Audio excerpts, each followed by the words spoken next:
Tuzebo Mukito, Sebo RDC, Haji Sezalanda, abakulembeze baffe mwenna ab'Omukito, nsanyuse nnyo okubalaba. Nsanyuse nnyo okubasisinkana olunaku olwaleero, olunaku lw'abakyala ab'Omukito. Era n'abakyala nkwebaza awamu ne ttiimu yo beebaliza ddala okujja okukunga abakyala ffenna ab'Omukito ne tubeera wano. Bammami mwebale nnyo okubeera wano, mwebale nnyo okukkiriza ne mbeera out. Era neebaza abaami baffe abatukkiriza okubeera wano olwaleero. N'abakyala yatugambye twebaze n'abaami baffe abatukkiriza. Sebo mwami Kawuyi webale nnyo okundeetako out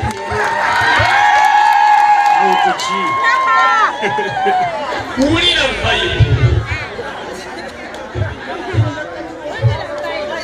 nange obwedda nyumiddwa ate n'okusinga abaabadde abakyala abansooseewo kubanga omukolo gwonna ngulabye. Mwebale nnyo, mwebale enteekateeka, mwebale okubeera abamu nga bwe tuli bakyala, abakyala b'Omukito.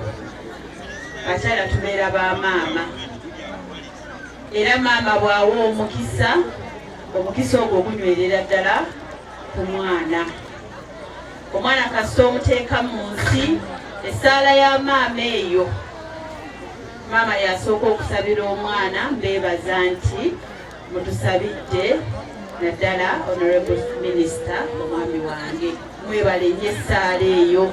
Era kyemmanyi Mukama ajja ginyweza kasita mutulabira ddala nga 16 nga 16 bamaama ab'Omukito awamu ne bataata abali wano ne bannyinaze baganda bange, mbasaba nga 16 bambisaba n'abakyala yaŋŋaanya okuka wansi, basaba nga 16 Julayi mutulabiranga ddala. Nsaba mutulabirenga ddala, erinnya libeere limu, layini ebeere limu, Kyofa Kabuye. Mazima kwe kusaba kwange gye muli. Era nsaba ne bwe mutuuka eri abatabaddeewo wano leero, nabo mubagambe layini ebeere emu, ebeere Kyofa Kabuye. Kwe kusaba kwange gye muli. yerutuuka ddi naffe tukwebaza, tijja kutuuka nkwate mu lugendo okudda zizino zindeseera nvudde kitomu kivumwawo bannange mbeeno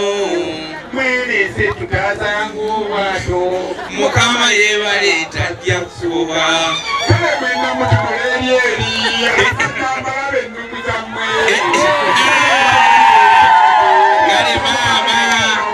Kale maama sebo naffe tulina abaffe, tulina